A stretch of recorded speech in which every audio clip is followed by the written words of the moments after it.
The majority of service companies say that Facebook leads suck. We're getting some for around $7. And I spent $130,000 to sit down with Alex Mosey, figure out how to turn our marketing into our next major growth engine. In this conversation, I sit down with Jonas.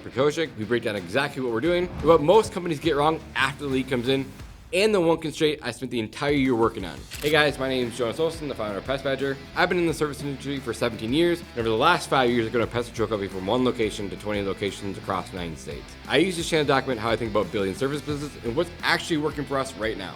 I wish my mentors would have documented their journey, so I'm documenting mine for you. So let's get into it.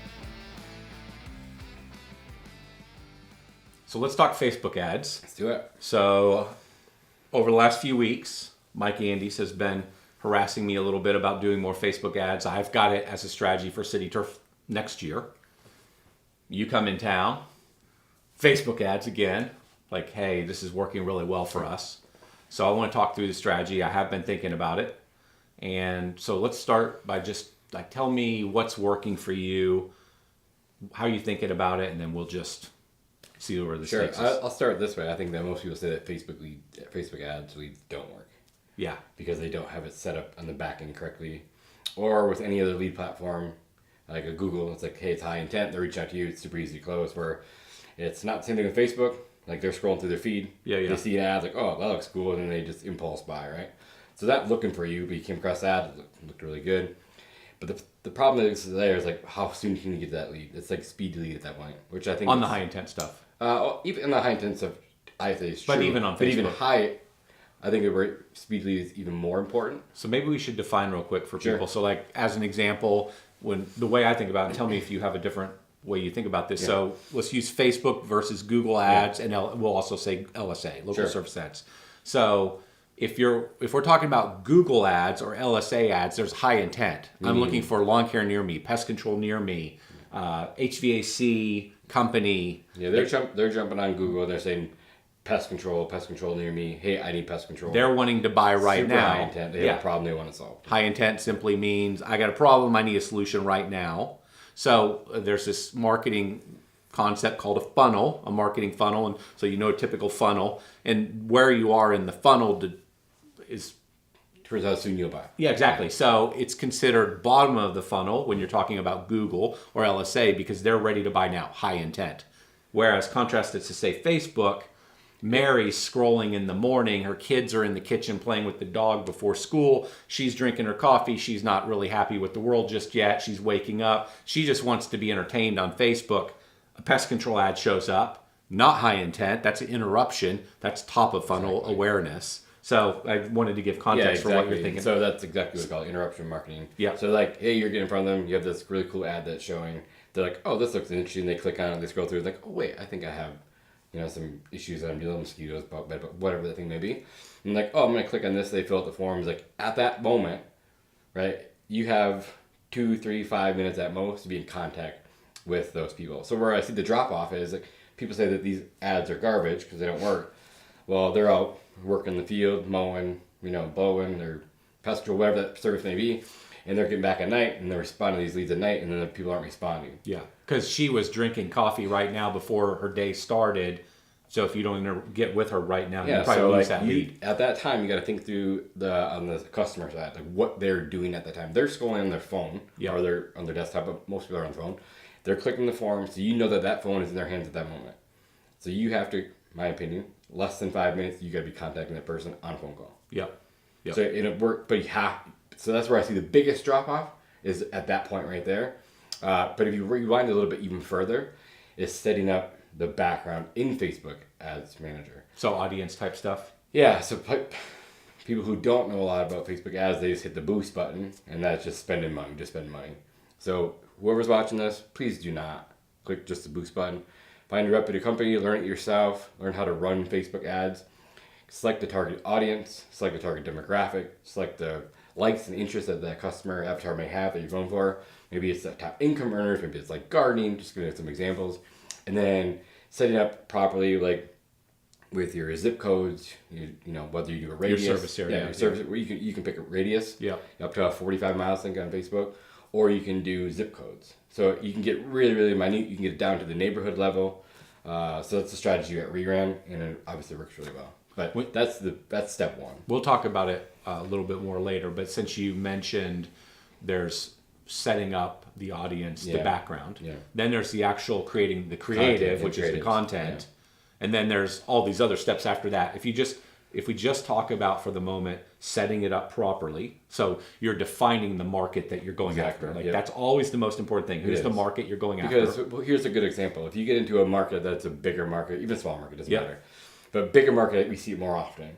It's like if you're not targeting the right audience and you have a really good offer, the majority of leads that you're going to get are going to be like bed bugs or cockroaches. If you're going after the wrong group. If you're going for the wrong group. At that time, if you guys are running Facebook ads, you'll notice like, hey, I must be targeting the wrong audience because this is all these garbage leads that they typically can't afford the service because they have those issues. Not everyone can't. Sure. That's just the marketing that they're seeing. So every lead's coming in that's these same problems. Like, okay, something's off on my targeted demographic. It's the difference between going after a neighborhood where everybody makes $40,000 a year and a neighborhood where everybody makes $110,000. Yeah, exactly. It's like, or you could think about home value. It's a neighborhood where homes are $185,000 versus homes that are $900,000. You just intuitively know these are completely different buyers, completely different audiences. So you're talking about getting that right. That's step one. Okay. Well, before what I wanted to set up here before we move on from that, how much do you test that?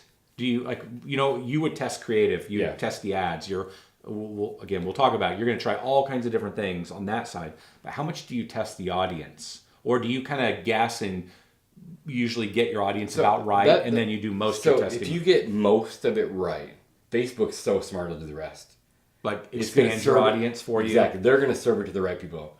Once you get a good list of people in, you can take your list, you can export a CSV file, you can upload it into Facebook. Now say, okay, we service X amount of homes, let's say 1,000, maybe easy number. We serve these 1,000 homes. So you're uploading what they call lookalike audience. Upload it into there and say, hey, we're going to find people who look just like this. Yeah. And the more customers you have, the more feedback that you can give it, like the better your audience is going to get. Yeah. So that's like I said, that's almost it'll learn from your existing audience. Yeah.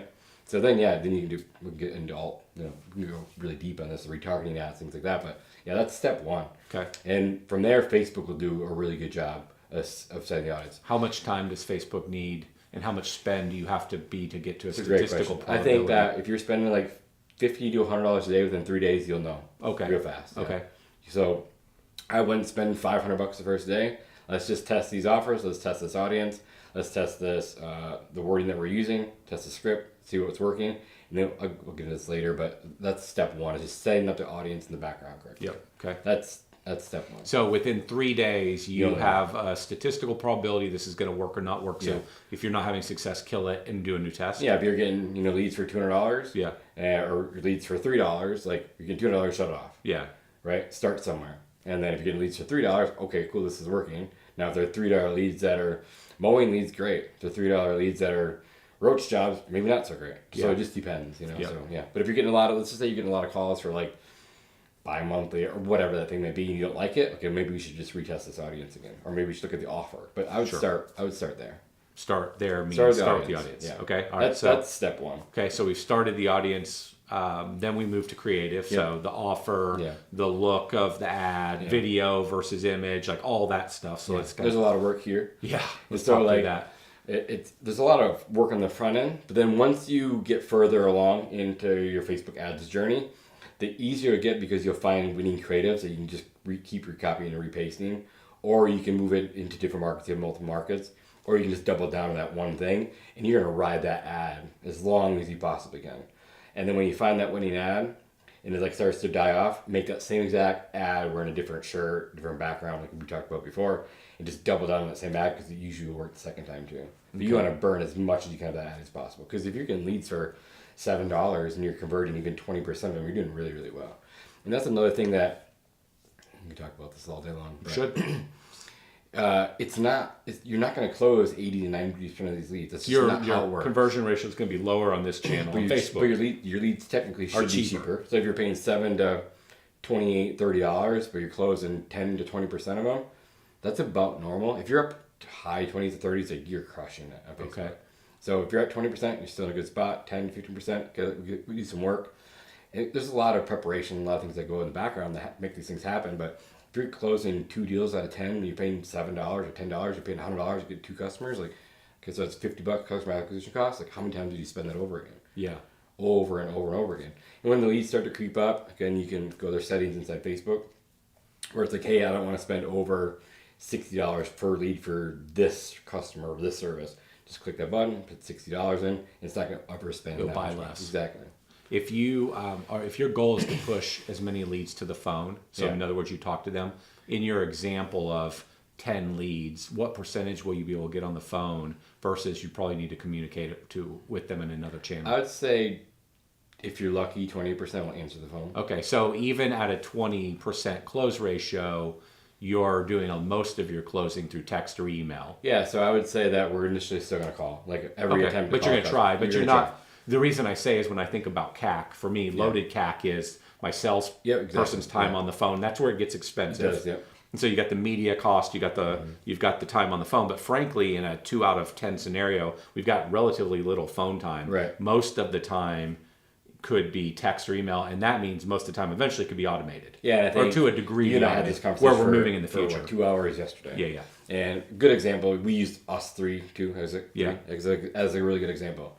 I said, if you get a phone number from a random number, how many of you guys answered? And not a single one of us said yes, we answered. Yeah, our personal phones, not our company phones. Yeah, personal phones. Like Yeah. if it's a contact that's in our phone that we hey, JP's calling, I'm gonna answer Yeah. it. Brandon's gonna call, I'm gonna answer it. Maybe. But if it maybe. Depends the time of the day. But it's like if it's a random number, like the first thing we're gonna do is gonna screen the call. Yeah. And I know well enough they call back a second time right away, I'm like, okay, I know what this is already. Like I'm screening that call too. There's different things that you can do inside your software too, like where it says, where you can name your phone number, like to say, you know, when it calls out, it says Pest Badger or City Turf. That's going to help. So to get to that 20%, you probably need to do that one change. Make sure, if you're using a software company for your phones, they say, hey, when this dials out, make sure that it says City Turf. Yeah. So they know when you're calling, at least they know who's calling. That's just not a screen call. And it might say maybe City Turf, or it could just show up as a call ID as City Turf. So that's like another critical step right there to get to that 20%. But even still, most people are like, I just filled out the form. I'll just text them. But yeah, then the rest we talk about like could just be automated from there. If you don't close today, how many times will you follow up with them before you say screw it? So with software these days, like you don't want to get marked as spam. Yeah. Then it's just a pain in the butt. So you got to watch your numbers closely. So we don't send more than 4 text messages throughout a 4-day sequence before we just shut it off. We move them to another bucket where it said they did not answer, right? So, but we can always still market them later on with a future offer. That we always just keep their information because at this point we typically have a phone number, email at least, not their address at this point. But we can always just retarget those people. We can upload it into Facebook. We can go into our email marketing platform, text marketing platform with 4th of July offer or spring offer. We can still use that contact to offer them in the future, like another offer. So yeah. So about 4 times would be text messages. We're gonna call twice initially. We're gonna call twice the next day and twice the next day. Okay. For that first 3 to 5 days, and at that point, we already know that's just not a great lead. Like, stop wasting our time. Let's move on. Right. So you're following up for about 4 days, and then you. Yeah, I think. Don't quote me, but I know the first initial is 2 days. There are 2 calls back to back. Okay. Really fast. Yeah, within the first minute. Yeah. Under 5, but we watch speed to lead on our platform, so it's super important to me. Like, I want to see it under 2 minutes all the time. The faster you can get there, the better. Because as soon as if you just hired a person, like this is their only job. Yeah. Like it'd be worth the money. It'd be worth the money. So if you're spending, as long as you're driving enough lead flow. if you spend a couple $100 a day, yeah. In one market, but you have a couple ads going, and they're getting 10, 15 leads a day, and this person's only job was to respond to these, you do really well. Yeah. And this is where people go wrong. Is like they don't know enough about Facebook. They hit the boost button, or they just don't follow up fast enough or enough times. Because people are just busy and they're on the phone, like I said, they're getting ready for the day, just staying on them. So like the rest is where it gets automated. It's like, okay, now we can send them through email or text campaigns that are, in my opinion, extremely easy. Do you have any guess on, of the phone numbers that go into forms, how many of those are cell phone numbers? Like, are you able to text the majority of people? Yeah, so I would say we can text every single one of them. Yeah, feels like there's hardly any home numbers that are going to landline. Yeah, no, that we can text all of them. I mean, the data that I've seen over the past 2 years, I don't think that we've ever had a where they didn't go through, unless they blocked us. Yeah. Which I'm sure happens. Yeah. Do you always on Facebook drive to the Facebook lead form, or do you ever drive to your own landing pages? So we've tested this actually. We were going to see what converted well, and I asked. And so when you start spending money on Facebook, the Facebook will give you their own reps. And the more money that you spend with Facebook, the higher level of reps you get. Yep. So we got pretty high level reps. They come in, and I've asked this question: like, does it matter if I drive them to a landing page, versus a Facebook form? And they said no, it doesn't matter. Okay. But like I think through it as Facebook, are they saying from their standpoint it doesn't matter to us, or are they saying it doesn't matter on conversion? it doesn't matter on conversion. Okay. But I think this is my opinion, and maybe they'll tell me the truth. I don't see them wanting to get off their platform. Like saying like I would think that they would rather that you see them use their platform through Facebook form versus your landing page. But we have tested both, and we've had much better results through Facebook form. On Facebook, when you're doing a Facebook form, does it auto-populate the user's data, or do they have to type their... That's great. So they have a fill form, and I turn that off. Okay. I want to make... That's good. That's a good question. I want to make some friction. Because, like, if you just go into Facebook and you have you click one button, it fills up all their information, and then it just sends their information. Like, there's zero friction there. You're just going to get... No skin in the game. No skin in the game. There's zero friction at all. Have you tested it both ways? Yeah, we have. Okay. And so the more friction that we have, less leads, but better qualities that come through. Okay. So, and then from there, we take the fill form off, so they have to punch in their information. And then the second part of it, we always make sure that they have to text the code. So Facebook has a new thing, came out, I'd say close to a year ago, where they have to have a two-factor authentication, which means when they fill out the form, they get the text sent to their cell phone number. Then they have to copy that and put it inside the Facebook form to let the Facebook... So you're screening out people putting fake numbers and the whole deal. Exactly. Yep. That, and there's one more step in the friction process. Like, if they actually want this service, like, they're going to do a little bit more steps to get to where we talk to them. So you've actually even tested that piece of Sure the have. step? Yep, Okay. sure have. And so I assume it brought down lead flow a little bit, but you saw a conversion bump. Way better. Yeah. Okay. Way better. So I'd say 1 of 20 leads before where they would convert. Now we're like 2 of 10, so almost double. Okay. Yeah. So Which double. matters It because does matter. on Facebook, my sales team is going to be one of my most expensive parts of the total CAC. Yeah. Okay. But yeah, that was a great question. So from there, then we ask them a series of questions like, what are they dealing with?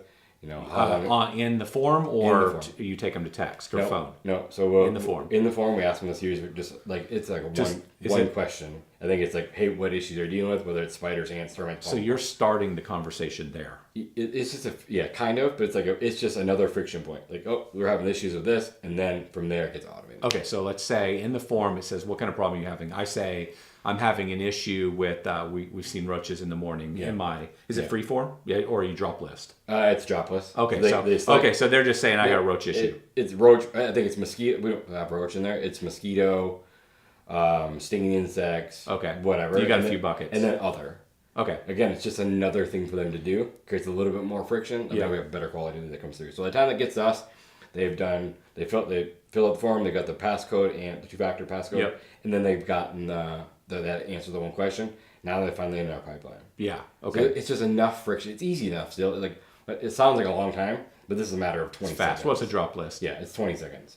So by the time it comes to us, they've answered a few questions that, okay, we already started this conversation, and we actually know that's a better quality lead coming through. I think where I'm going with this is, do you use that information in any way? So they say it's a stinging. Yeah. Do you start the conversation with that, or do you revalidate the thing? So as soon as it comes in and say, hey, I see you're having an issue with this thing. Okay, so you repeat it back. Yeah, and so, then there's questions that you can ask to make them rethink, like psychology. What are your pain points that you do with? How long have you been doing this for? Who have you hired before? Have you hired anyone? Have you ever had a So you're asking them all that? At this point, we're not. But these are the things that I think through. Okay. And so, like, so I know that they're already dealing with this, and so then there's a list of questions that I have that I ask right out of the gate. But those are some questions that you could ask again because you want them to feel the pain that they're in. Yeah.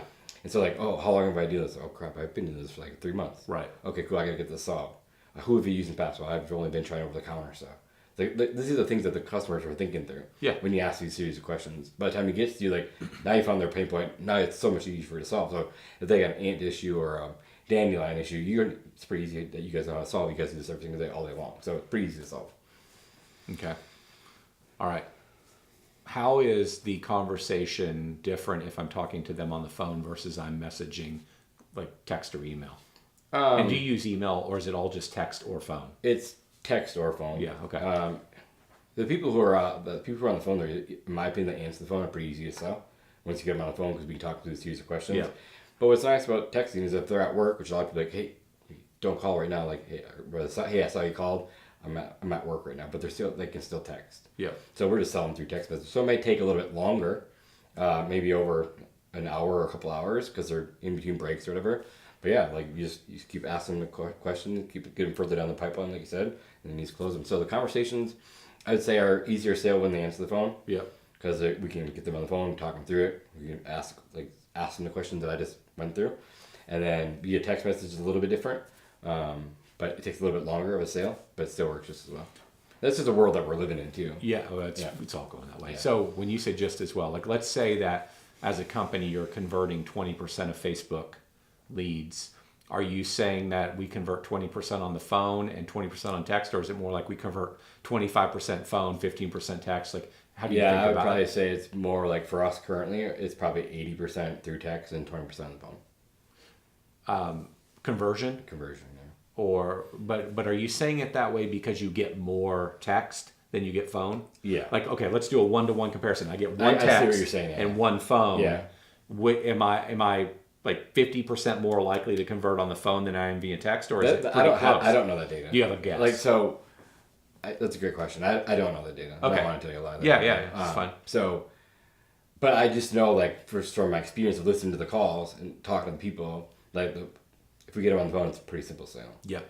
Versus text is a longer text, but I see more leads that go to text message. So it feels like we convert more Because you're getting more. Because we're getting more. But you feel if you could not talk to them on the phone anymore and you It could would be only an sell issue. through text, It the would be an channel issue. holds up? Yeah, easily. Okay. Yeah. So we talked about this all day yesterday, like getting just like key channel risk, right? Like we don't want to be stuck to Google because if Google goes down and have this new AI platform where it's like, hey, it's not the customer reaching out to you anymore.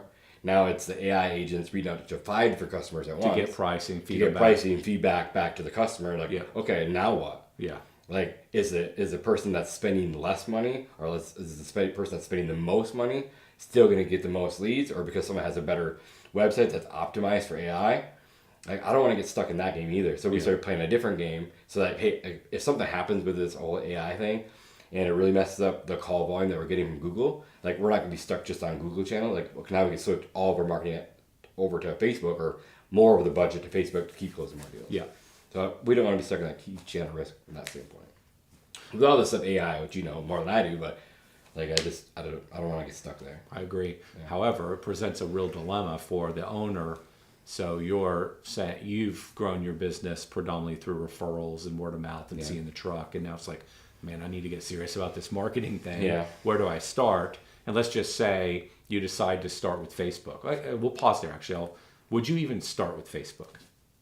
I don't want to get too far off in the weeds. Just like, so where would you start? If I'm the guy in the truck still Yeah. doing all the jobs, probably not. Okay, because it's Only because like it's like with Google, it's high intent. So Yeah. they're more likely to call you. If you're out in the field, you can probably answer that call.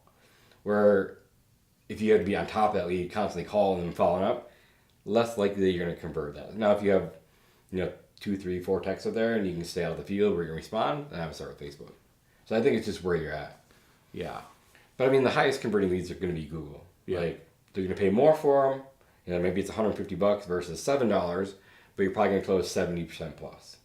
Versus Facebook, now they're 7 to 20. Let's say go $7 to $40, but you can convert 10 to 20%. There's a lot more effort put in. Do you have any idea if your SEO organic leads outconvert Google, or if your Google outconverts? Not yet. So Google still outconverts for you. For us currently, Okay. yeah. But I don't know where that's going to be in 6 months. Yeah. I'm not sure. SEO outconverts for us. Yeah, I can see that. Yeah. Yeah.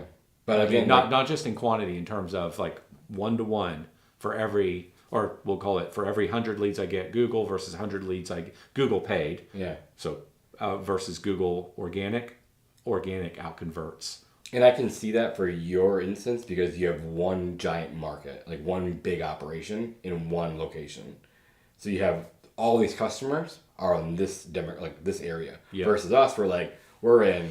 You're always building new areas too, and you So don't have exactly. Yeah. So we're at 20 locations, right? And so we're spending less over here, or we're just getting SEO rolling in these markets, or there's some branches that are a year old versus 4 years old. So there's a more complexity to that. So I can see how that would definitely work for you for sure.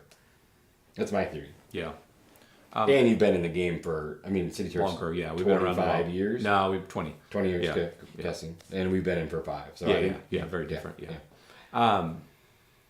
LSA ads versus Google ads. How do you think about that? Hands down, LSA. Yeah.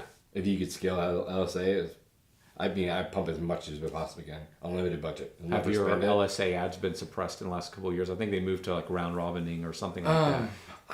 Or do you think you still get as many? If I go back to 5 years ago, or even probably 2 years. I'd say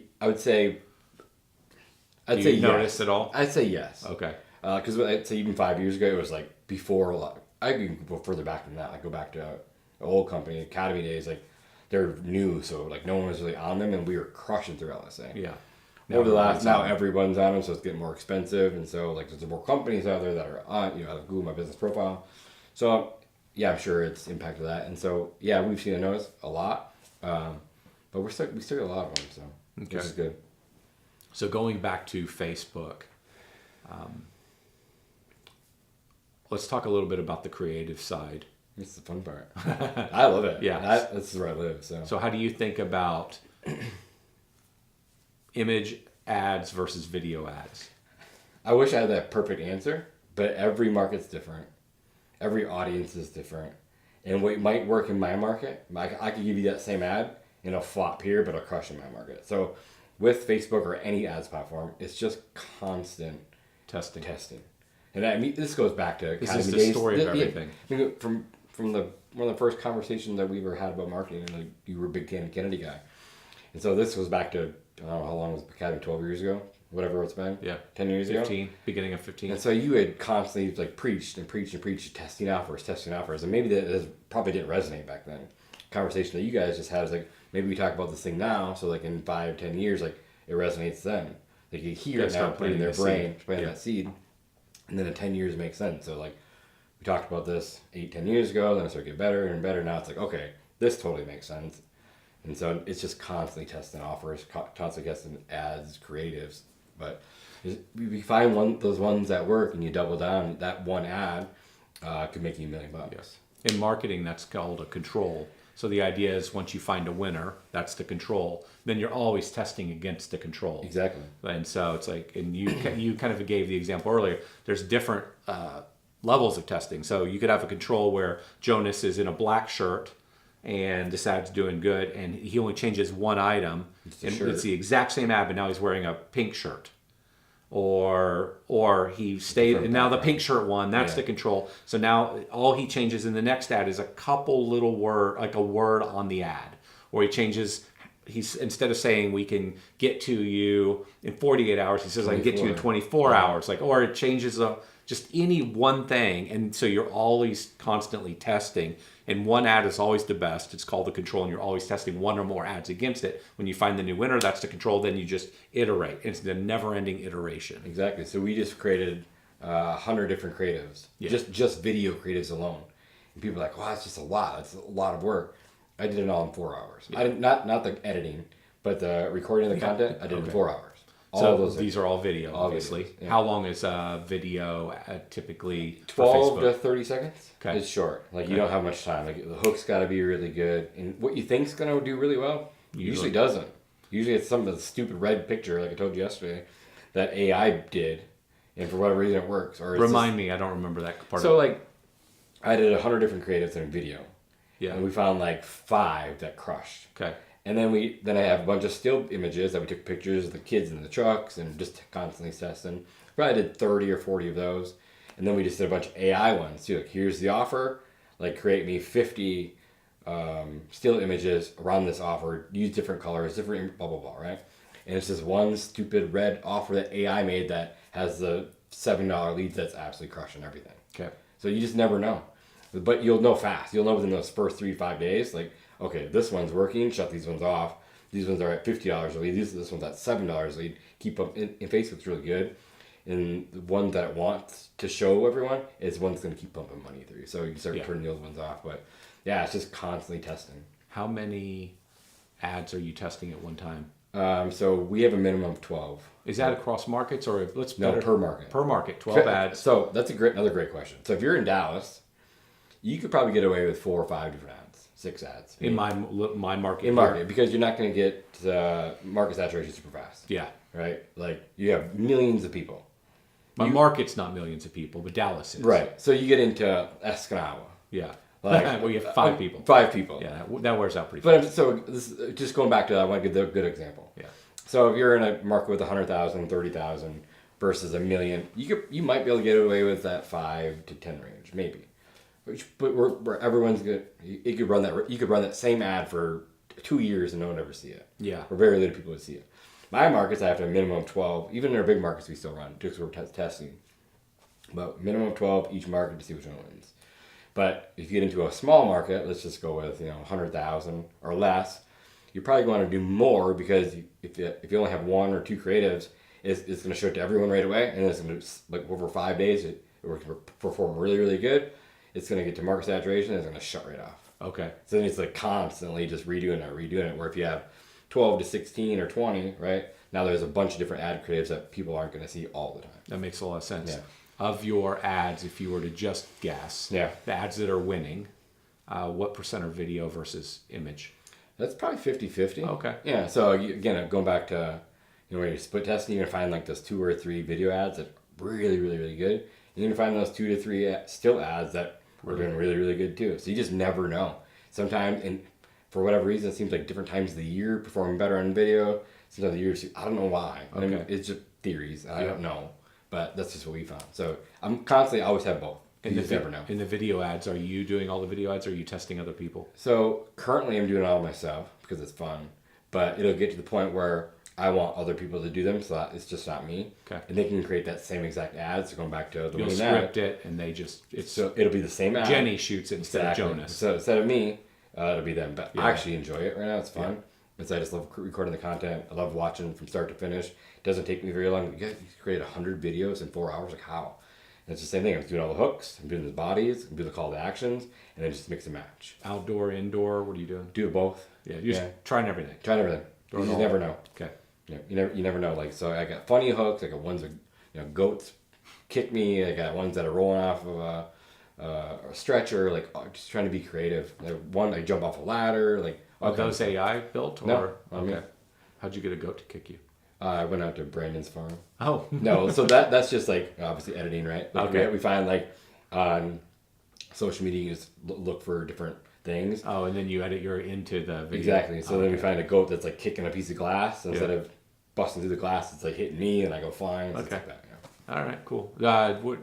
Do funny work better than? Do you have a feel for? Do you have any? I think it just keeps it light. Never. It kind of just goes with like our energy too. Yeah. It's like just who we are as So we want to be fun, hip, creative, and so I just think that's just our vibe. So it's just what we're going with.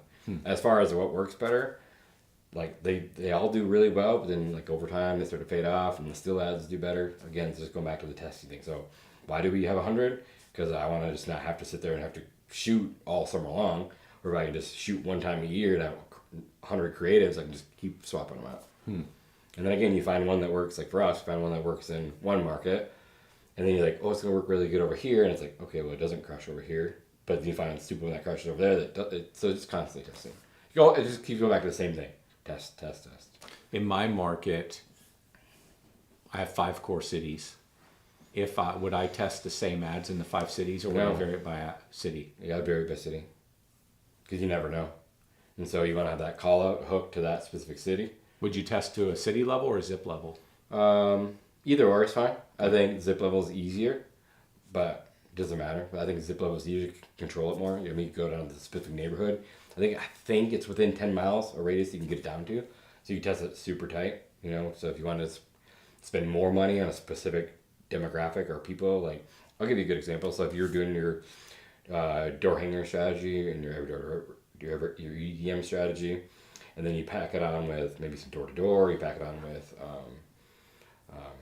Facebook ads, but if you're doing all the same thing in these 3 zip codes, and you have your Facebook ads only on those 3 zip codes, it's just gonna help everything out. Yeah, it makes it all work. Exactly. Yeah. So that's just, I would do it by city. I would test the different offers in each city. That's what I would recommend. Test the different offers, see which one works. And if you find one that works, open it up to all cities, see how it performs in there. If one doesn't perform in another city, keep testing back and forth offers. That's what I would do. That's what we do currently. If you had an image ad, not a video ad, but if you have an image ad that's doing really well, for Facebook, could it perform as a postcard? Do you have any, like, what's your gut feeling on something like that? Could it perform as another media? So postcards interrupt as well. Yard signs interrupt. Like nobody's. That's a good question. Can you learn anything by testing there and applying it? That's a really good question. So like red is not like our brand, but for whatever reason, red's catchy on Facebook. So to send out a postcard that's red, maybe it'd work. I don't know. Never tested it. But then again, those aren't our company colors. Like, would you send out one that's not green and yellow? Would you send out a red one? I wouldn't want to, but I'd test it. That's what I mean. So like, I test never it. thought that do that. Yeah. That's a good I don't know test. anybody that can answer this. I don't know anybody that can answer the question, so I was hoping you could answer. I'll probably have to test it myself. I don't know. But I want to find, like, you can test hooks, headlines on Google Ads as an Facebook, example, yeah. and you can then say, okay, well, this is working there. It might work on a different kind of media, and I can test it there as well. Yeah. So if you find that winning offer, Yeah. for Facebook, and it's crushing on all your markets or crushing just in your single market, the odds of that same offer working on Google is probably pretty good. Yeah, but you do have the funnel and the intent difference. Exactly. And so when you think about your offers for Google versus Facebook, do the same offers work or do they have to be different? Same offers work. Okay. Yeah, if you find that winning offer that's just crushing, it'll work on Google too. And we've obviously tested that as well. So yeah, works well. Imagery changes too. It's different, but still works. I know you've spent some time with Alex Hormozy. I have. And has he ever said anything to you around that question right there? Have you ever even talked about it? Like if the same offer, like So he's yeah. a machine when it comes to offers. Yeah. He wrote a freaking so book about it. So but this is the whole playbook behind the acquisitions that I went to, the acquisition.com. okay. And so like the whole thing, this whole strategy was step one, we're testing offers, testing imagery, we're testing all things Facebook across multiple markets, multiple cities, see what works best, scale that up. And from there, we'll take that same offer, run into Google, and we'll start like Google search So he and is scaling that up. okay. So he does specifically say take the exact same offers. So he probably likes to start with Facebook for speed. Yeah, for speed, because you're known in 3 days. Yeah, Or you could find, if you it want is cheaper too. If you want to spend $200 in a day, you probably know in a day. Does he talk about testing anywhere other than Facebook or Google? No. Not to me personally. Does when you talk about testing on Facebook, does that ever include Instagram? For me personally, no, because we've had a lot of conversations around this, and You do nothing on Instagram? no, we've tested it before, and for service industry specific for us, it didn't work, so we shut off completely. You did tell me the other day that you think about Instagram for business. Yeah, so like going back to the other business that I have that is more business owners. Yeah. They're all on Instagram, so we're doing Instagram ads and Facebook ads and that because that's where they live. And so that we found that for that platform, we can sell on Facebook and Instagram. It doesn't matter. But for the demographic that we're looking for, that's maybe 35 to 60-year-old females, because that's our target demographic. Is the majority of females that make the decision in the homes. It's like where are they mostly at? They're mostly on Facebook. For your business audience, do you run any Google ads? No, You just do all Facebook. Facebook. Yep. It's Facebook and Instagram. Nothing on Google at all. It's because the people typically aren't searching pest control, whatever, right? It's like, but if they see it, now they probably see me a million times at this point. Yep. And so like now we have an offer that we're putting in front of them, and they're constantly seeing it, and then we're doing, once they hit our website, then we're having different offers go there once they hit their website, and so like they're constantly seeing us. So different audience. Yeah, totally. Works great. Okay. Yeah. On Facebook, back to what we all care about, like pest. Well, Yeah. your pest business, Yeah. the service side, Yeah. the trades. Yeah. Have you ever tested quizzes or anything on Facebook? Have you ever tested, like it'd be the step before, it could be the step before the ad or a different approach? I've not. Okay. Yeah, I've not. So you're always just testing an image or a Okay. image or an offer, and then Yeah. from there it gets into like the setup of like the creative, like what's it gonna say? Yeah. With the call out, and then like you said, 48, 24 hours. Are you testing that? And that's a big thing. Like if that's truly what you guys want, like if you truly want to be known for a service, could be there in 24, 48, 64, whatever that thing is. Make sure that that's in your ad copy, because that's a huge selling point. Speed, and again, so these days of Amazon, It's one of the value stacks. Yeah. The days of Amazon, like. Yeah. People just want their issues done, especially in pest control. Maybe lawn care is a little bit different. Nah, everyone's. Okay, so What in life does anybody like? I don't care about speed. Everyone wants speed everywhere. True. So unless you're asking them to do something. Yeah. So like with an insect issue, it's like okay, there's high intent and it's speed. They need the problem solved ASAP. Where I think like again, just pushing back a little bit. Like someone has like lawn problems, like okay, what's that? In the world, they call the next person. Like wait, but if it's what you want to offer, Yeah. So obviously, in your offer, just if that's a selling point, to make it super easy, like just make sure, hey, we'll be there within 24 hours. Do you make the 24-hour promise, or do you do anything like that? We do. Okay. So it's a speedy lead, and so like we try to be like for new customers and old customers, they trust us, they rely on us, they know when we're coming, and so for the new customer, we try to be there within 24 to 48 hours. Doesn't matter which platform we sell them on, it's all the same. Whether it's on the doors, whether it's Facebook, not Instagram, but Google, LSA, we want to be there within 48 hours. So normally, if you drive, like let's say you've got a Google ad, and I get their attention, I drive them to a click. The click lands on a landing page built very specifically for whatever the problem, whatever the offer is. Like it's pest control and it's this pain. Right. It's pest control and it's this insect. It's like it's dialed. It's not just pest control to a landing page. There's 9 different avatars, 9 different issues, 9 different whatever, driving to 9 different landing pages. Yep. Okay, so on the landing page now I can start with the positioning. I can establish credibility, create a lot of urgency. Yeah, urgency. Yeah. You can pull on all these different marketing levers that get a person all in a frenzy that they need to do this thing now and they need to buy now. They don't want to miss out on this thing. You're the safe choice. Like there's so many psychology levers. Okay, there's all that can happen on a landing page. And you could be in a short video. Yeah, it's like, and there's a million ways to deliver that. Mm. But whenever you don't drive to a landing page, so now we're on Facebook, you drive to a form, the form drives to maybe 20% of the time we get to talk on the phone. If I get to talk on the phone, I can establish credibility, trust. I can do all those things that I try to do on a landing page. Mm-hmm. It's much easier on the phone. But you're saying maybe 80% of the time I'm driving to text. So I never got to present. I never got to make my presentation via conversation or via written form. So I can't touch any of those really critical points that position me to be your very best choice, to hit your pain. Right. How in the world do I do that in a text?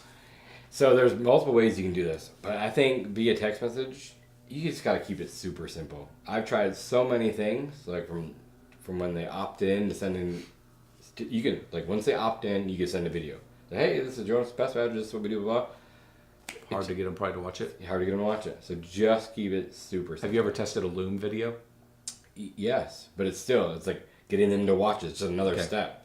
So like we stopped doing it. It works really well, but like it's more effort than it needs to be. And so like you'll see, I'll look at people's text messages to customers and I'll just like shake my head. Like it doesn't have to be this hard.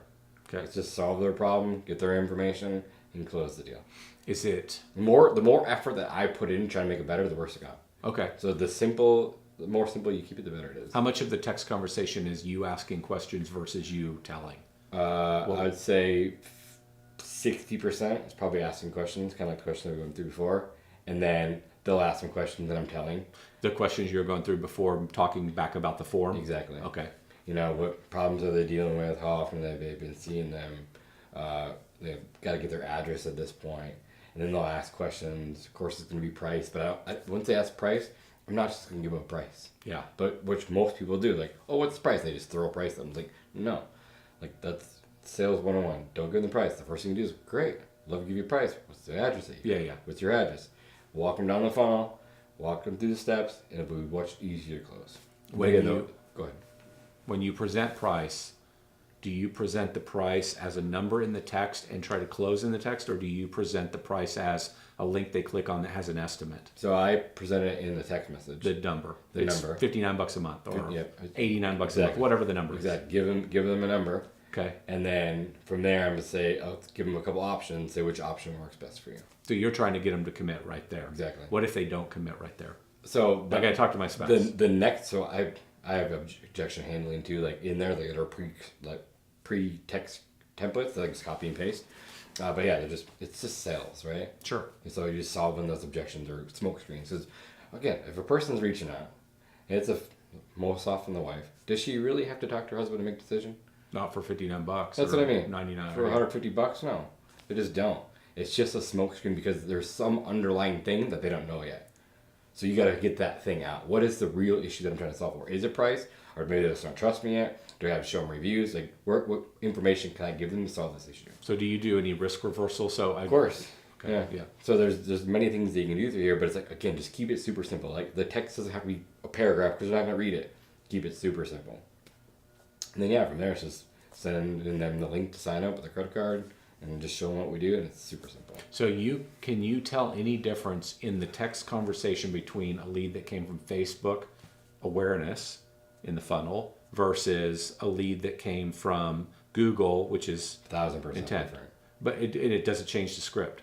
No, it doesn't change the script at all. Okay. But like they're But like, once you have them to text, then it's the same. yeah. It's just the getting them there. Getting that's them the there. difference. Okay. Yeah. Do you ever present your estimate as an estimate? No. Like, do you ever send them a link to an Not estimate? anymore. We tried it and just it's too much. Again, we tried everything. Like, here's the link to your estimate. Go check this out. And then it takes them off and they're going to somewhere else. And it's like, now they're on a different platform. Now look at this whole other thing. Like, the more I've tried, the harder that I got. All right. So going back to, they just keep pushing against you, and they're like, "Hey, I just got to talk to my husband. I just got to do this. I'm stuck in a. So I'm stuck if I can't solve that thing, I'm Yeah. like, okay, what do you think he'd say no to, right? Was it the price? It's blah, blah, blah, right? And they're like, okay, it's probably this. Okay, well, if I still can't solve the problem, I keep saying it. Like, okay, great, not a problem. I'll let you talk to your husband. What time should I call you tomorrow? Okay. Like, Yeah. set your Next appointment for action. next, exactly. Set the next action of what time should I let you call? And then you're like, 10 o'clock's fine, cool. I'll follow you up at 10. Make a reminder, call them at 10, like in your platform, and then you just follow up with them at 10. More often than not, most people just won't follow up. You follow up at 10, like, oh, this is cool, worked out really good. I mean, I just did this yesterday in front of all, maybe not you, but, Brandon next to me. Like, I literally just did this in front of him. Okay. So let's say they don't answer the phone. What do you do? And then just text follow up. Yeah. And at some point, it's just not worth following up. But Yeah. Again, I don't want to send 4 texts in a row. Okay. Like, if like you send a question mark or whatever, something super simple. But at some point, if they fall off, we just move them into the bucket. You're not going to close all of them. Yeah. Like, say, close 10 to 20% of them, so you get 10 leads, you can close 1 or 2, Yeah. which is okay by me. So they, you give them a price. It's $89 a month, and they say, "Yeah, let's do it." What do you do next? Yeah, so then at that point, like, now I can present them, like, the document, right? Like, okay, cool, I'm going to send you this link, attach your credit card, your service agreement will be on there, just sign that service agreement. And So you do a service agreement. Yeah, at that point. So it's not a contract, just a service agreement, because by law, in our states you have to, just for that first time you service them. Had to have an agreement on file, and they just have to know exactly what's going on. They sign that, and then from there we give them a list of questions, like, which side's your gate on? Is there a code to get in the house? Okay. Is someone going to be there? Walk them through all that. And then after that, they can answer all the questions, and we send them another text message saying this is when your scheduled appointment is, this is who's coming, and it's super simple. Okay. And it's all pre-text, like copy paste. That way everyone just talks like I'm doing it, and not trying to make their own scripts and talking to the customer, like sending crazy stuff, because I've seen a lot. If you just make it super simple, it works really good. It is surprising how simple wins. It's so Fast and exactly. simple. Like if they're like 2 words, fast and simple. And it's just, I've tried everything. And the more complicated that we've made it, the harder that it's gotten, the worse it's got. Just keep it very easy. Very simple. Like a couple words at a time. Yep. And like never just end with a statement. Because this is just, you always have to have a next call to action, next thing for them to go do. So that could be like, great, what time works best for you tomorrow? Thursday? Or You always keep it in the moving, morning momentum. or in the afternoon. Yeah. They didn't answer. Go to the next thing. They ask another question. Great. Which day works better for you, Monday or Thursday? Mm-hmm. Like always get them to move down the funnel. Mm-hmm. So it's just sales 101. but never just end with a statement because then they have nothing to respond to. But if you give them an action item to go do next, you'll keep moving down the Kind of like when you're talking to ChatGPT these days. Or Exactly. Claude, they're always like, they always come back with something, so it feels conversational. Exactly. Yeah, so it's the same They never thing. just end. And with ChatGPT and everything, it's going to be a point where you say it's going to be all AI, and the AI will just do it all for us, and we won't have to do anything. Yeah, So. well, it'll just be a different problem. We will True. we will be True. doing something. We True. just won't be doing that. Sure, but it's Yeah. very, very simple. Yeah. That makes a ton of sense. So that's it. That's the ads Facebook game, or Facebook ads game, and Google.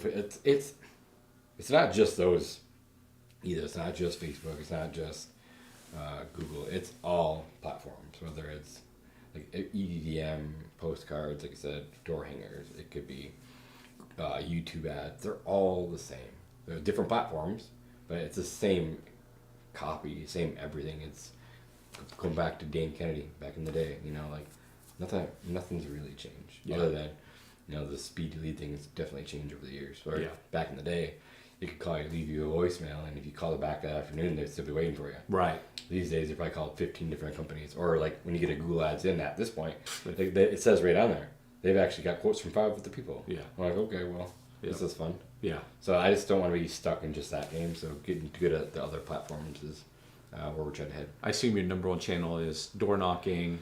What's the next 2 or 3? Door knocking, Google, Facebook, but I see a time here in the future where that'll be flip flop. And then I should say I should back up a little bit. Facebook will be bigger than I'll Google. say door to door, referrals, Google, Facebook, but I think Facebook will slide up to number 1 or number 2. Honestly, I think it'll surpass the door to door. Okay. And I know that's some of Alex's advice. Yeah, it was. So along those lines. But again, let's just say we have 20 markets, and we can spend $500,000 to $1 million a year. Like how fast could those grow? Yeah. So we got to be prepared for that. This is what we've been working on all year. Is just making sure that these things are dialed in before we put fuel on that fire. What would you say is one of the single biggest things you've learned being involved with Alex? That's a good question. I mentioned this yesterday. The thing that I learned every time that I go hang out with people like that, the level of people that they have around them, like their team, they're the smartest, they're the best of the best. And so I think when you get to that point, which, the people that get to $1 million, or, to 100,000, if people get to $1 million, 5 to 10, 10 to 20, 20 to 50. So when you get to those couple $100 million companies, the people that they have around them, they're next level. They're so good. And every time I go into a big organization like that, the people, the leadership team are so intelligent that people want to work there because they're so good. And I've said this for years, so at this point, I want to get so good that people want to come work for me for free. That's how good I want to be. Yeah. But you have to hang out with these people that are that smart, like yourself, Alex, like all these guys, be around people in order to get there. So you constantly got to be learning. So from Alex's standpoint, it's just, there's a lot, but the way they say hello, the way that they greet you, they knew who I was as soon as I walked in the door. And they knew about my podcast, without me telling them anything. They did so much research on me alone. They knew my colors, they knew everything about the company. They knew about podcasts, they knew about how many episodes I was on. Was this once you got to the highest level working with him, or is? Yeah. Okay. It was. Yeah. Okay. It was. But still, even so, I would say yes. Okay. But when I went for the first time, Which was like the workshop. the workshop. Yeah. When I left the workshop, Alex came to me and handed me a letter from him and said, "Here, read this tonight." And I read it, and it said, "Hey, this is the business we want to work with. If we don't work with any business under $1 million EBITDA, we really want to work with you." That was smart. Yeah. Handed me a letter, and I went back, and I'm like, "Dude, Alex just gave me a letter. was smart. This is awesome." And then, Did it look like he wrote it? yeah. Did he actually? Probably not, but it's signed by him. But it looked like he wrote it. And then Was the whole thing handwritten, or did he? Was it a handwritten. letter and It was signed? It was a letter and signed. And then that night, when I got back to the hotel room, the sales guy sent me another video. Hey, watch this video. You come back tomorrow. It's same thing. It's same video that you're gonna put on your landing page, right? You take away all your objections, why you'd say no to this thing. Yep. And the people who have. So they were pre-selling you for tomorrow course. to sell you It's into. super smart. And of course, I'm taking notes the whole time. Like, Yeah. like writing down what it said. We call it a VSL. Yeah. VSL. So I watched this VSL that's 25 minutes long, and I was like, I don't know if I want to spend that much money. It's a lot of money. Yep. And my CFO watched it, and I brought him with me, and he's like, we're in. And so, yeah. So from there, then we back out there for V3, met with Alex for 8 hours, and yeah, and V3? Is that what? yeah, that's like their highest level. Okay. So they have like a partner. The partner level is like, hey, this is the companies that we actually work with. Okay. On a quarterly level, they're partners. V3 is they do the exact same thing, except they meet with us one last time per year. And they have V2 and they have V1, which is the acquisition workshop. Okay. So V3 is like the closest thing you can get to without being a partner. What a partner means he owns a piece of your company Exactly. now. Okay, So so that'd be like the level above V3. So he obviously I'm with you. he wants to work with us. Like I'm sure it's a filtering mechanism It too. is. He finds the best companies and he makes you a deal. Of course, and that's what he wants to do with us. Yeah. He wants to make us a deal. So smart. His goal is to say, hey, I want So my smart. team to work with this company so that they're so good and get so big that they'll want to be an investor. And we taught them everything, so why not just work with us? And they know everything about you, course. so they know if it's a good deal Of or course. not. So then I'm back out there for V3, of course, spend a lot of money. And they're like I said, the way that they say hello is practiced 100 times a day. The way that they greet you, the way that they're walking into the door, like everything is detailed. And so like the workshop, like just the simple little gifts that they give you along the process, like give you like I don't remember what they're called, but it's like the electronic note taker, like all the little simple steps through the whole thing just made it feel like it was like worth every penny. How many days? The first day was 8 hour day with Alex, and then it's everybody In a group. in a group Of how many there's, people? There's 8 of us. Okay, so it's a basically, round table. Round table event. I think we were there for 9-10 hours. Okay. Roughly. I mean, we could have stayed there till midnight, but at this point your brain's fried. Yeah. And so you're at workshop. He's like, I'll stay here till midnight. He's like, me and Alex are on vacation. Our first vacation since the book launch. Like, we hadn't taken a vacation all year, but I'll stay here till midnight. By like 8 o'clock, our brains were just shot, and everyone's like, let's go home. But you basically got an hour of just working on just you. Okay. And then the other 7 people were all in the service industry as well. So you're thinking about like your business and what you have to work, and then he walks you through all the other models that they're running with the 7 other companies, and you always take notes and listen to what they're talking about too, which is good. And then the whole time, like their AI is taking notes. So when you leave, you have this whole workbook of notes that you can learn for the next couple months to go through. And then you go back there for V2, which is like, now we're going to take all the stuff that Alex told you. Here's the things that you asked Alex to fix. Here's the one big thing that Alex wants you to work on. And then V2 So this is the second day you're back? No, so this is like 3 months later. Oh, okay. Yeah. Oh, okay. So there'd be like 4 quarters. Exactly. V1, 2, 3, and Yep. 4. Okay, so you go one day With Alex. a quarter. Yep. Okay, is there anything else you do with them Nope. other than it's just 4 that. days a year Yep. is what you're getting? Yep. And basically he's like, the way I'm assuming this works, here's the one thing. Like find Here's the biggest thing. Use the biggest lever. You come which- back and prove you did it. Going back to Academy days again. Like I remember the topic you did on levers. Yeah, I really like that topic. Me yeah. too. I love it. Obviously 10 years later, I still remember it. It's Yeah. like, that's that one giant lever that you can pull. So he's giving that you will the change- lever. So that's like, hey, this is the vision of the company. Here's the lever that he would pull if he owned the company. This is what you should go work on to fix everything else. This one thing will fix everything. Yep. So V2, you come back, you prove that you Implementation. worked on the Yep. lever, Now it's and then you get your implementation. next lever. Exactly. No, not even the next lever. It's like, okay, we got to dial in this lever. Go deep. Go deep, and let's work on the next strategy to build everything Alex told you on V1. And so then V3, or the next V2 that I'm going to, I go back on there in September, we'll be doubling down on what we're already doing. So that was phase 1, now phase 2. Do you think V3 and 4 just goes deeper, or do you think you get another lever? I think that so there's V1, V3 is like when was it? It comes V3 and V2 come together. So basically, like when you buy, so there's packages, right? Okay. So V3 includes V2. So like V3 is the day with Alex. Okay. V2 is like you can go meet with their team. So when I buy, Oh, so you get V2 with V3. exactly, but you can just buy V2.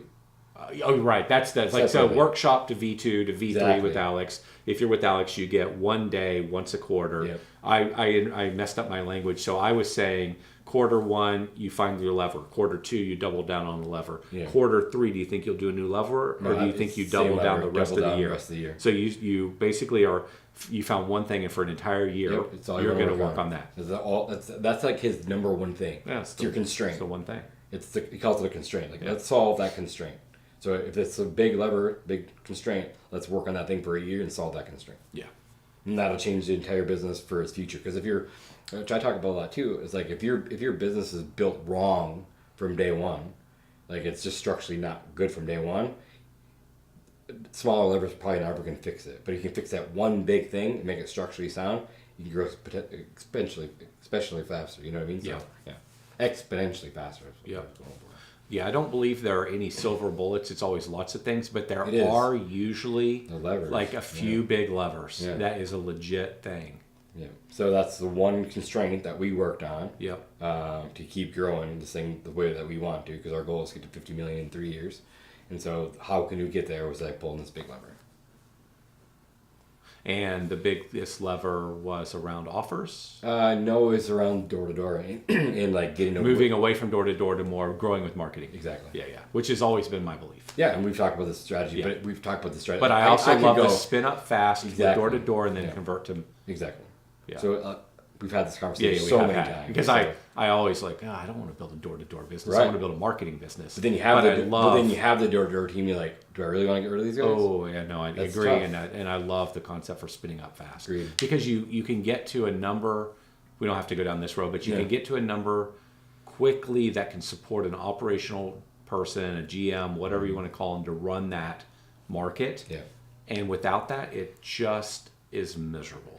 I don't want to sit in that because we all know. Yeah. Like that 0 to 700,000, roughly for like past for somewhere in there. It's tough, but then you get to that 700, 850,000, you're in a really good spot financially. Like if you're doing 40% margins on $800,000 business, you're taking home, $300-400 grand. That's a great business, and it can support a branch manager or lead tech or whatever you guys coming along, or operations guy. It's just smart. But so I just don't want to sit in there too long. That's that black hole, right? I want to get through that black hole as fast as possible. If we can get to $1 million in year one, I'll do whatever it takes to get through it. Yeah. Because we know that year two, like, okay, now we're going to be spinning up a ton of cash. Yeah, I can't argue it. It makes a ton of sense. Yes. But I would want to shift it to marketing. I think I've asked you this before. I guess you're building all of your locations under the same name, so what I'm about to say wouldn't work. But if I was spinning up through door knocking, and I want you to tell me if this is absurd, it doesn't even matter. If I was spinning up a new brand under door knocking, I wouldn't want to put up a Google business profile initially, or does it not matter? I'd worry about getting negative reviews. Yeah, and so... Is that not an issue? No, it is an issue. But it all goes back to training. So if you go hire a marketing company, so when I say a marketing company, like a door knocking company, they don't care about your brand at all. All they care about is commissions. They want to go sell like crazy, and then you can't control everything that they say. So when you build your own team, although it's way harder, because it's hard. Someone's like, oh, why don't you have 500 guys? Well, go try to get 5. It's hard. Yeah, for the same reason you don't have 500 people mowing lawns or killing bugs or doing it's like really so hard. it's extremely hard. Door knocking in general is hard. Hard, yeah. So I'm a firm believer. Go build your own team. Don't try to compete with all these other players because you can't. You don't have deep pockets they do. Hire your own guys. Train them well. You can control a little more what they say. They believe in your brand. They believe in the future of where this thing is going. And so, will you get bad reviews? Yeah, you're gonna find a Karen here and there. But honestly, JP, like 99% of the people are super cool out there. Yeah. And it's just that 1% of the Karens that you run into. Could you get a bad review? Yeah. But you're telling me it's not a big thing. It's not. So, but again, if you can go through door to door, and let's just say you get 5 bad reviews, but you put $1 million in revenue, is it the end of the world? You'll eventually get enough reviews to so that's the goal, right? So I don't ever want a bad review. To this day, they still hurt. Yeah. But if we can, the trade-off's worth it. But the other 99% of our customers are happy, and if we can flood good reviews over it, they're never going to look down that far. Yeah. Well, it brings down the score. But it's like, oh, well, they were parked in our driveway for too long. Yeah. Someone's be like, oh, okay, well, that's not really that terrible. Yeah. And so I'd say most of our bad reviews come from the door-to-door side because it just happens. But we limit that. We've gotten way better over the years too. And so like for us to get a bad review on the operation side, it does happen, but it's very, very seldom at this point. So you're going to get them. But I think the trade-off's better because again, a year later, you're just dumping it with good reviews. Even that same year, you're dumping a bunch of good reviews over it. So not the end of the world. But again, I still hate giving them. Yep.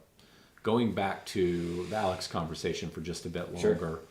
If you go just a little deeper, does anything else come to mind that you're you just think, man, that's impressive. That's dialed in. That's an interesting little lesson. I've never seen this before. I've never seen anybody else say this or do this. Have you had any of that? I'd say probably not. Like, again, when I go to these things, it's like, can I get that one golden nugget? Yeah. So I've been in the industry for 17 years, been around you a long time, probably more than half that. So there's not a whole lot to learn. Yeah. Like, not that I'm constantly learning. There's not a whole lot of big things to learn. It's like getting into the details. So I talk about one thing that I had never seen before is like how deep they are into the marketing metrics of everything and building up the dashboards to know like, hey, this is our CAC for this offer versus that offer. It's in this pipeline, this city. Like having a whole email campaign that's like extremely dialed in, like to the specific core offers to these specific people. Like we had this conversation yesterday. At that point, before Alex, I had never seen it that sophisticated. Okay. So that's another big thing that we'd worked on. That like I said, we just did a 4th of July campaign. Reactivation campaign that they taught us that absolutely crushed. I was like, this works. Interesting. So when you say they taught you that you're doing this quarterly 1-day thing with them, how'd you get taught that? When did you learn it? Yeah. During that one day. During that one day. So was that because somebody else in one of the other? No, like so so they're gonna teach you your one thing, but if you have other questions you ask, it's just Q&A at the end, and they walk you through the steps for everything. Okay. And then then if you want, they sell like this in between thing that's like $1,000. Wait, they sell more stuff? Of course, that's all they do is sell. But then the in between, if you want to get their AI chat, that'll help. Oh yeah. Talk to Alex. Yeah, like they'll answer all these questions. You can do that, and I was like, I know what I need to do. I know how to solve this constraint now. These are the things that they told me to do, and I'm just going to go execute. Yeah. And there's so much information out there, it's not hard to find. Yeah. And there's so many friends and colleagues that I have built in the industry over the years that, God, I know someone that calls, say, you have this issue, you run into this problem. Have you done this before? Have you done that before? And usually somewhere along the line, I'll find someone that's done it before. I'd argue the single biggest value, because I know this is very expensive. Yeah. The single biggest value is this forcing of a fanatical focus on one thing. Yeah. That is the value. Yeah. It's more than the idea he'll give you. It's the time that was spent figuring out the thing that you probably could have figured out yourself. Yep. But you were in a forced environment to do it. Exactly. And so it happened. Yeah. And then the forcing function that you don't want to show back up and tell this guy, yeah, I kind of suck. That you spend over $100K on this one thing. Yeah, that, and also you probably have respect for the guy. Obviously, you do. You're spending the money. Yeah. You have respect for him, so you also don't want to let down the person. But I also know like this was his thing. Like Facebook ad strategy was his. I mean, that's what he does for a living. It's like if I'm going to learn from someone, I want to learn from the best. Yeah, I forgot that. Was that how he was driving traffic like for everything. Gym Launch? Gym Launch, the book. So he's a Facebook guy. That's all he does. I mean, you run ads constantly. So if I'm going to learn from someone, I'm going to go spend the $130K. Yeah, just buy the answer. From a guy that spent millions and millions and millions and millions of dollars figuring it out. Yeah. So I'm willing to go spend the $130K to show me how to do that. Okay, cool. Well, that $130K, which most people say, that's a terrible idea, don't go do that. That same thing can make me $1 million over the next year. Yeah. Like it's pretty... This goes back to yesterday at dinner we were talking about, like, okay, what's the coaching group to get into these days? And like when you, it was Brandon that was asking, we were talking about it, but once your business gets to a size, I think the coaching, if you can find the coaching group, great, but there aren't really many. Yeah. It's more this. Yeah. It's like, okay. Finding that one. Yeah. It's like, okay, I've got this business. What is the big offender in my business? That's the bottleneck. What's the lever? It's that. Like it's this idea that you get away from the business and you think and you figure this thing out. And then once you figure that thing out, it's like it's not about. It could be a group, but for most people, the group doesn't exist. Right. So it's going and finding that answer and just buying it. It's really that, which is what you're doing. So instead of being in a group, you buy the answer. Yeah. Next, you'll have a different problem. Who is the master at that? I'll go buy the answer from that person, and you just work your way down the list. Yeah, that's an alternative way to think about coaching. Yeah, it's just hiring it's quote unquote a consultant, I guess you call it. Yeah, and you're just go spend $100K a year rather than hiring being a coaching group. So and again, I learned this over the next year. Double down on that one thing. Solve that constraint. Yeah. And if I have another constraint, go find the next person. Yeah. That's how I'm still a giant fan of coaching, but I think it's an alternative way to look at it, especially as you get bigger. I think for the smaller person, they should be in a coaching group if they can find it. It's really hard to find. Very hard to find. There are not many. No, there's not. Good ones. And so, because they just need to be around the people all the time, and they need to be indoctrinated constantly. Yeah, I agree with that. Yeah. And so I think a coaching group has a great place, especially first starting out, Yeah. up to that first couple million. At that point, from there, so you have to go find the person who's been there and done it, that's been through a lot of those black holes and constraints. Like, okay, they've already solved this problem. Hang around with those people, and they'll get you through it faster. Yeah, I agree with that. And then it's like, and then I have a theory that you should always have another mentor that's roughly your same age, have the same goals, that's going to keep pushing you to go faster. And then I would say, like, you need a third one. And I think the third one is, like, got to be someone younger who's in the game, who's very tech savvy, so you don't get lost behind. Yeah. You know, the new tech that's coming out. Yeah, I like I would be, if I was building another company, I would probably illegal to do this, but I wish I could weight most of my company to young people. Yeah. Which is counterintuitive for what everybody says. There are no good people to hire. There are no good young people. I want the energy. My average employee's like 24 years old and they crush. I would weight towards young. Yeah. But you just got to find what motivates them. Yeah. Everyone's different. We found those ones that are super motivated and they work hard. Yeah. I got some killers on my team. Along the two big topics we talked about, the Alex thing, the Facebook ads, Google ads. Is there anything else that like pops to mind? It's like, oh, this is a really important little insight thing I've learned, something you think worth communicating to other people? I think it's super cliche, but it's just like if you show me your circle of your friends, I can show you your future. Okay, yeah. And so the 5 people you better. It's so cliche, but I mean, I go back to like it's cliche, but it's true. It's like I go back to my high school days, like watching the kids that so much talent, so smart, so gifted athletes, and like they like started going on the wrong path, and I see where at the day, like that was their highlight. Yeah. And so like it's so true the older that I get too, and it's just like just make sure you're hanging out with the right people, the other people who just are negative or hard to be around. Move those people out of your life. Like I had to learn the hard way too. Relationship wise, like it's not worth it. And so that'd be one of my pieces of advice. Just like it's so true. Like just hang out with people who have the same mindset, and it makes life way easier. Yeah, that's where I would go. That's one of the biggest lessons I learned. You know. Okay. Outside of that, off the top of my head, there's probably a lot, but yeah. Oh, but if nothing's coming, that's fine. Yeah. Anything else big you're working on in your business? Something maybe we haven't talked about that's kind of interesting. Like over the past year, one of the big things we talked about yesterday was like data. Just having data for everything. Yep. It's like building out all your dashboards for all the data, so not just hoping or prayer, just kind of on intuition. Like just having the data, like just another bottleneck that you could have is not having the correct data. And so I think like data risk is what we talked about yesterday. I presented to you is like if you're just guessing, you don't know which actually like. I think the more you get into business, the better your average gets at, solving problems. Like intuition. Yeah, I think your intuition gets better. Okay. So I think you bet a better average over time. More wisdom. But I think like just having the data, like you don't have to make a decision on data. You have a gut feeling, just go to the data. Like okay, I was wrong. Yeah. Data says way different. So that's a huge project that we took last year that again changed the business too. And then from there, it's just hiring the right people too, making sure you have the right leaders in the right spots.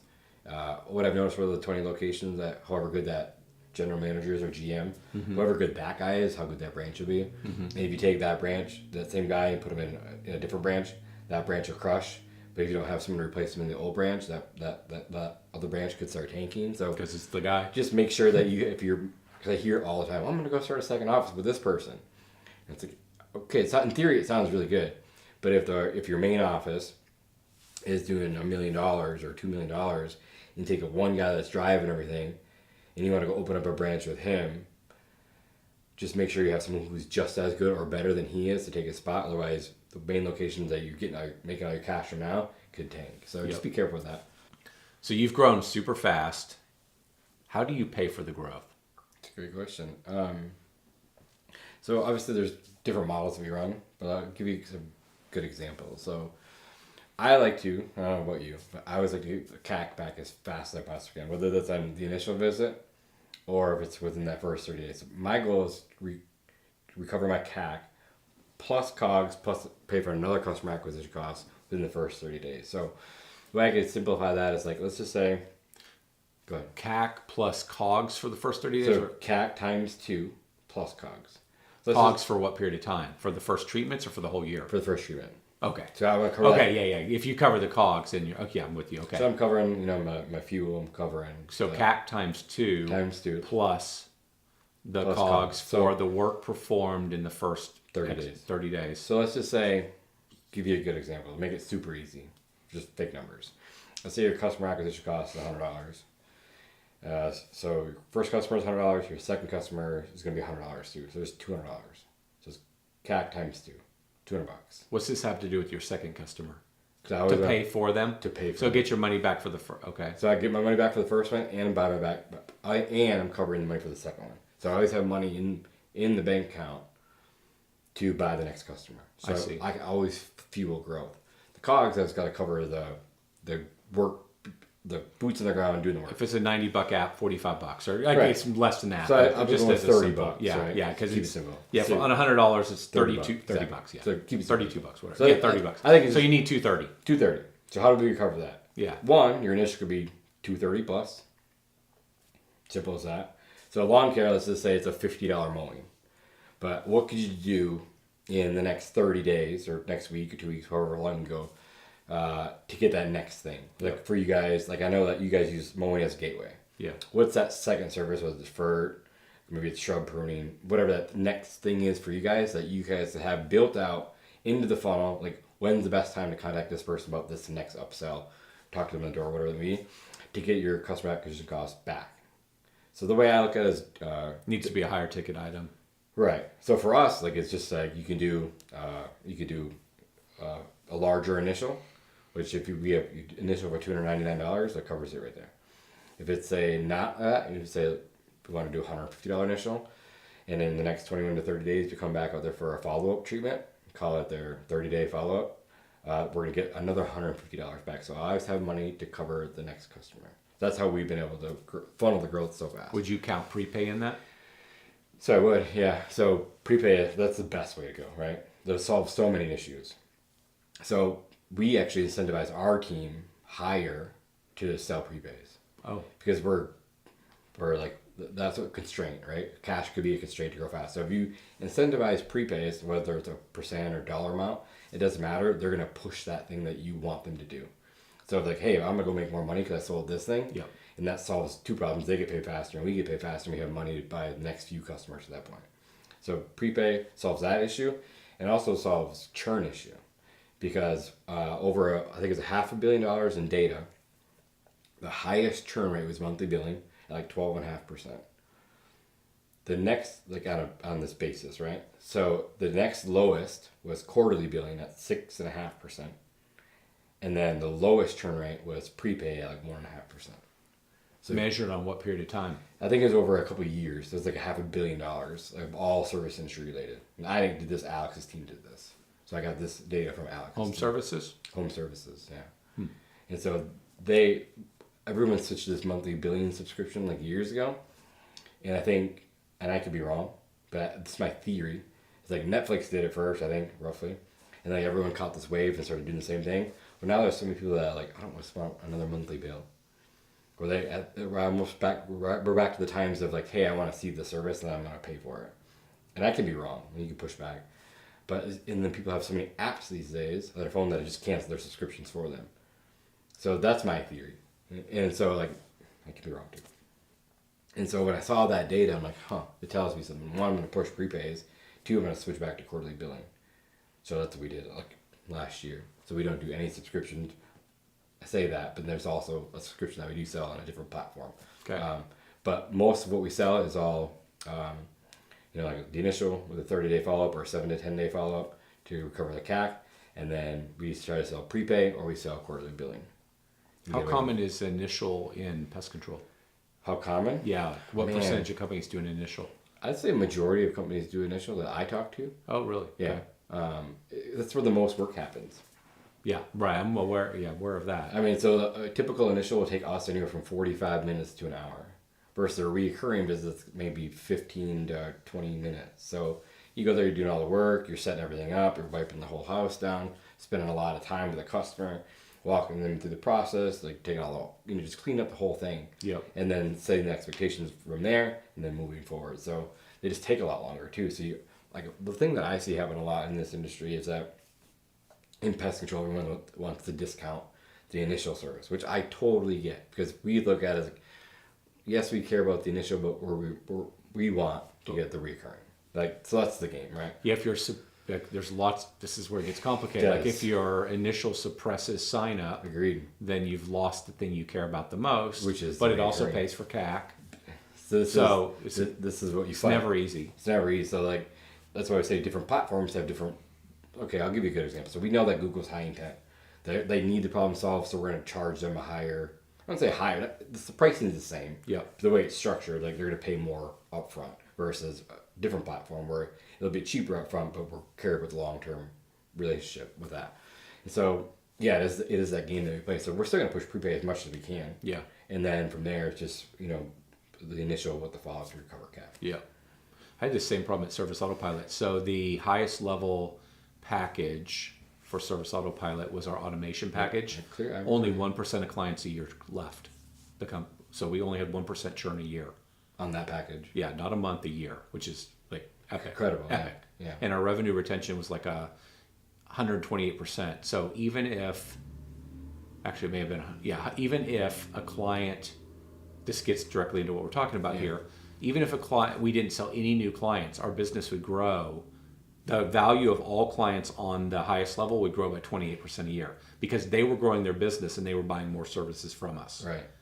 And we were charging $1,000 up front for the automation package because we had money in the game to help you get up and running. But I really can't remember if we killed that or didn't kill it, but I remember I was not confident that that was a smart idea. Like if we were creating friction, the $1,000 friction to move you into the one thing that had 1% churn a year was so sticky and the revenue retention was so good, like who cares about the $1,000? But did they not churn out because they paid the $1,000 up front? I don't think so. That's all. That's a perfect illustration of the complication of figuring this out. Yeah. I would say no, but I would all. This is now 7 years ago. It's been 7 years since I sold the business, but I can't. I don't know if I could tell you that through data because that requires testing. Yeah, and so you'd have to run both scenarios for a long period of time. Excuse me, and see which one. How it plays out. So it's guessing. And I should also add this in too. So you got to remember we're in the northern market. So if they're paying for mosquito and lawn care, good examples, right? They're paying for that throughout the winter, but they're not seeing any services. Versus down here when they're mosquito season and lawn care all year round, and they're paying a monthly subscription. It's different. So it is different. Yeah, that reminds me when City Turf got started, we were doing monthly contracts, and we have the 3 months of no mowing here. And so when we would go out in the wintertime, they would feel like they're still paying this big bill, but you're not doing that many services. So when they ask you to do something extra and you want to charge them for it, it was highly annoying. It's like, I'm still paying you $400 a month. Right. And you're saying you need to charge me extra for this? You're not doing it. You're not trimming my bushes. You're not mowing. Because it's like, it was too complicated. Yeah, so right. This is where it's really complicated. Yeah. I hear... I'm not sold on prepays personally. We don't need to debate this. Yeah. But I do think when I hear data like that, it's very interesting because I'm very open. But then you'll have to again, it gets complicated because then you have to go into okay, which percentage of those customers next year prepay again, versus if they're just on that quarterly plan, they don't have to prepay. Will they stay longer? One of the greatest things we ever did at City Turf is we used to do contracts, and so you have to tell the person it's going to be $3,000 a year. Yeah. It's going to be whatever that is a month, and so as that number gets bigger, it truly is a family conversation. Right. And you're signing up for a year, so you're not just you're gonna talk to your spouse. So then when we change it, it's like, hey, it's just $40.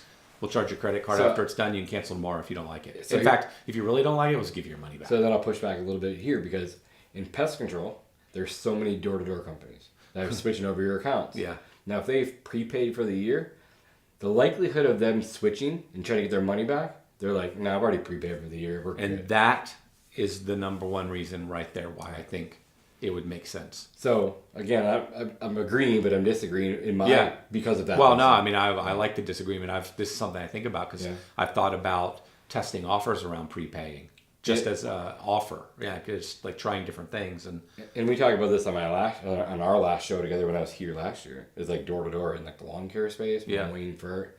It's a blue ocean. Like no one does it. No one does it like if someone did this. Wait, tell me what you're saying again. Nobody does what? Lawn, like knocking doors for mowing. Oh yeah. Or for fertilization weed control. I mean, I know of a few companies that dabble in it. Yeah. Man, it's a blue ocean. Yeah. If I had more time, like you go do it. And if I wanted to get back into FERT and do all FERT, it's a blue ocean. It's so easy. Like, yep. If you're watching this, call me. Yep. Yeah, I'd still rather build a business I would marketing. Too. I would but too. Yeah, I would too. That's like what I'm determined to figure out is how to go faster with marketing now that I'm back involved. Yeah, and in the business. There's definitely like, especially in like a market like Dallas. Yeah. Like there's so many people. Like Yep. It'd be way faster. And you got the capital to go do it, so just outrun it. So we deviated a bit, but the gist of the way you think about it, which is the way I've always thought about it. And you told me this probably 10 years ago, over and over and over. And I agree. It's like, how do you get your money back as fast as possible? Yeah. But if you're not watching these simple things, like it's a simple change of one extra service after your initial. Yep. Whether that's next week or next month or 30 days, right? But if you're just not watching it consistently and gets away from it, like it's hard to recover. It's one simple little fix. Mm-hmm. It is hard though because a lot of services being sold, depending on the type of company, are lower ticket sales or they're not super profitable. Like they're profitable with the gross margins lower on like them. a mowing. Yeah. So it's like you got to sell maybe a higher ticket thing. You've got to sell something with high margin. It's a little hard to figure that out in some businesses. It is. My favorite personally is mulch. I think mulch. The problem for us is like this is the problem with everything. I can have 900 million great ideas. It's always an operational problem. Agreed. And so the idea that like in our world, if we're going to sell mulch, you really need to clean up the beds first. Yeah. You probably need to trim the bushes first. Okay, so now you've got to stage all the trimming and the bush trimming or the bed work so you can do the mulch. So you can't just go sell lots of mulch and do it everywhere because you got to now get this other service. But then you got to coordinate that with all the crews and fit it in the schedule. And then probably the single best when everybody signs up, it's spring. And then when do the bushes all need trimming? Spring. Like everybody has the same problem at the exact same moment. So a lot of these really great ideas, they all fall apart at operational execution. And so I do. That's the other thing. Like just keep it simple, stupid with pest control. It's so simple. And that's like going back to the earlier part of our conversation where in the break fix world of HVAC, it's like there's this trade-off. It's like, okay, tickets are bigger. You're making money on selling product, not just on labor. Right. But you're trading the problem you're trading for is urgent. There's true urgency. There's a level of urgency though in pest control. Yeah. And then scarcity is the word we were looking for. Scarcity. Thank you. Thank you. I'd let that go finally. You're trading like the urgency, like it's a different level of demand, and also the around the clock, the emergency service. Hours, like that's the story of everything in business is these trade-offs. And there's a reason pest control is so desirable. Yeah, I've asked this question to you a lot. See what you say in front of everyone. If you had to pick a service industry to get back into the game. Without having City Turf, say you sold off City Turf, you came back in, where would you go? It has to be service. You can't go tech on me. Yeah. That's a problem. I want to just live in tech. I want to just live in service, but I keep getting pulled back to tech. Yes, that's how to keep you here, grounded. I'm really fond of fertilization, weed control, and pest control. Yeah. So, but to give a better answer, you gotta stay down here. There's no risk of me coming to your little bitty market. It's too cold for you. There's 9,000 better markets to go to for and too cold. So yeah. If I was to start a lawn care company, I'd probably start it right here. It's a good market. It is. There's a lot of good markets though. Yeah, there is. A lot. There's I think about this way too much because like work expansion, where we're gonna go. Yeah. I think about this all the time. Every time I see you, I talk about my dilemma, which is I want to do 90 businesses, but I also want to keep my life simple and do whatever I want to do. Yeah. And so I just want to do all these things, and I would just love to build a giant service company. But I also want to do all these other things, and I want to do all my fun stuff too. So it's just like, it's a trade-off. But yes, there's so many great markets. Like there's so much opportunity. There is. To go back to your answer, I've long been interested in the HVAC industry, but I actually think I'd do something in pets. Pets. Oh, pets. P-E-T-S. Gotcha. Yeah, I think It's a new industry, right? Nah, I mean veterinarians have been around forever. Oh, like that. Yeah, well, it's veterinarians. It's the watching you're boarding your pets. It's like just anything that touches the pet. Home grooming. Like people will spend any amount of money on their pet. Yeah. I know how much money we spend on our pet. I was saying, especially when you find a dog underneath the Christmas tree. Yeah. Yeah, that'd be the other side of my business. I would just give people dogs. You didn't say, well, so I'd leave a dog on people's porch. They have to get a dog, and then we'd care for it. It'd be in pets, because again, like people are. I'm very interested in the pet business. Interesting. I have bulldogs. I like bulldogs. Yeah. I mean, I like pets. I like animals, but I'm not. It's not because of this like. There's a company backed by us. I don't know. There's a lot of. I don't think there's a lot of them that does pet caskets, and they crush. Unlimited opportunity. That's what I mean. So you go back to this pets thing. Yeah, people are willing to spend whatever it takes, even for caskets for pets. I have not heard of that. Not surprised in the least. Yeah. And it's right in my stupid little hometown. They service like the whole world. Do they have a graveyard for pets? I think what's that thing called? The mausoleum? What's that? What's the word? It's like where you go to. I'm not sure, but I know they have a crematory there. I know that. Mausoleum? Yes. Thank you. Okay, that's the one. Yeah. I didn't say you did. I saw a thumbs up in the background. Oh, gotcha. So yeah. Anyway, So I like the pet industry. I think there's a lot of opportunity and money there. It's not like pooping scooping. Something different. No, not that. I mean, that's pets. That's where I went to. No. I'd go veterinarian, the boarding, everything pet health. You just go hire a veterinarian. You'd go hire a veterinarian. A couple. Yeah, just build it. But I'd build a whole ecosystem like pet grooming. I think there's a lot of money in pet grooming. Interesting. Rolling the truck. Huh. Yep. I think there's a lot of money in anything that touches the pet. I can't disagree. Yeah, so I think it'd be interesting, yeah. Well, sell this thing. But actually doing something like that is like 90th on my list. There's so many other things I want to do that I'll never do any of them. That's interesting. So, I like that idea. Cool. Yeah. Anything else about that you've we'll wrap it up here, but any other little things you've done that have helped you finance the growth of this business that comes to mind? Just keeping it super lean. I go back to service or go back to academy all the time with this, and it's triggered in my brain. I can't deviate from the plan. Everyone wants a shop. I don't understand why. I don't know if it's I don't know what it is. Once they have a shop, they've made it or something. Yeah, it's a sign. It's ego thing. Yeah. But it's just all it does is add. It just adds more money that you don't have to pay. Keep your overheads as lean as you possibly can. Right. You don't need a shop. I go back for my guys. No, you don't need a shop. Well, we don't have to need you could have 10 storage units if you wanted to for the same price as that. Yeah. Or you could just have 1 or 2 throughout the town that you can stop at. What's the big deal? What is the shop going to do for you? They don't have an answer. Well, everyone can meet there. Well, everyone can meet anywhere. Yeah. Well, the product has to be stored. It can be stored in the storage unit. So, keeping everything as lean as possible, at the end of the day, is where you're going to win. If you get into financial trouble, don't go, take out some crazy loans. I just disagree. I wholeheartedly disagree with that. I've seen it blow up people a lot.